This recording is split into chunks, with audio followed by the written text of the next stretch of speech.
Do you feel the vibes?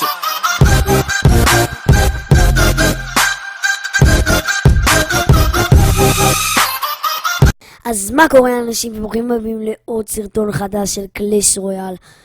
טוב, אז היום אנחנו נלמד שיטה ממש קלה דרך ההגדרות לקבל סופר מג'יקל צ'סט בערך בסביבות השבוע וחצי שבוע בחינם. אוקיי, ודבר הבא, אני רוצה להתנצל על זה שירדתי לג'ונגל ארנה, מה לעשות.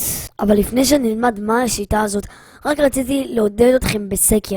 דבר ראשון, הערוץ הולך לערוך בהגרלה די מטורפת, ואנחנו רוצים שאתם תאמרו לנו מה לעשות בהגרלה. אז בקיצור, עכשיו מופיע לכם חץ בעריכה.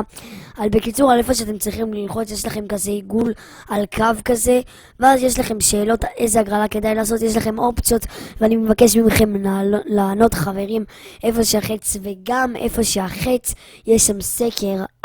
יש גם סקר על הדבר הכי פשוט, כן או לא, האם לשחק במשחקים אחרים שהם לא קלאש רויאל, הם כמו רובלוקס, כמו סיסגו, כל מיני כאלה. תאמרו לנו אם אתם רוצים או לא, גם רוקט ליג מתקבל. אוקיי, אז בקיצור אנחנו נראה לכם מהשיטה. הם הולכים פה להגדרות, אחרי זה הולכים ל-Help and Support, ואז בטלפון זה נראה שונה, פשוט אנחנו במחשב, ופה אתם הולכים ל-Cards and Chats. טוב, פה יש לכם את כל האפשרויות האלה, אתם בטלפון צריכים קצת לרדת, אתם צריכים ללכת אל האפשרות, אתם בעצם לוחצים על הדבר הזה עם המג'יקל צ'סט בסוף. עכשיו מה מסתבר?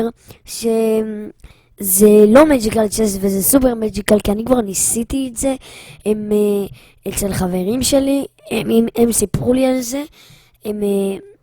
טוב, בוא נלחץ כאן, אתם לוחצים על yes, אני כבר לא צריך לומר לכם.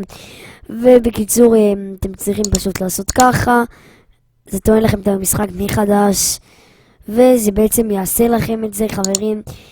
אם זה לא עבד, תרשמו בתגובות, כי לי זה עובד. ועוד דבר, כפי שאתם רואים, שאני מקליט עם המחשב, אז אתם שומעים את הדבר הזה, שזה בעצם הלחיצות של העכבר שלי. עכשיו, אני לא כל כך יודע איך לתקן את זה, ואם יש לכם איזושהי אפשרות, לא יודע, רעיון, או שאתם יודעים איך לתקן בזה, תרשמו בתגובות. אבל מה שאני הולך לעשות זה להקליט את הכל מהמיקרופון במחשב, ולשחק בטלפון, ככה שלא תשמעו כלום, כי זה טאץ'. אוקיי חברים, זה היה סרטון ממש קצר להיום. אני הייתי רואה.